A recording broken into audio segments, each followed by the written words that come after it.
अस्सलाम वालेकुम। ताक न्यूज़ में खुश आमदीद। बलूचिस्तान में हमले, हम अब तक क्या जानते हैं।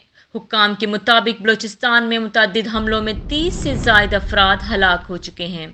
बलूचिस्तान की सूबाई हुकूमत के तर्जुमान शाहिद रंद ने बताया है कि हमला आवरों ने ज़िला मूसा खेल में बसों और ट्रकों को रोक कर मुसाफिरों को उतारा, उनकी शनाख्त चेक की और 23 लोगों को गोली मारकर हलाक कर दिया। हलाक शुदगान में बेशतर सूबा पंजाब से ताल्लुक़ रखने वाले थे। इस हमले में कम अज़ कम 9 अफराद ज़ख्मी भी हुए और हमला आवरों ने 21 गाड़ियों को आग भी लगा दी।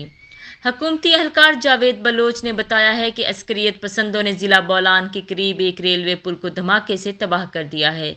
ये रेलवे पुल इस ट्रैक का हिस्सा है जो बलूचिस्तान को सिंध और पंजाब से जोड़ता है।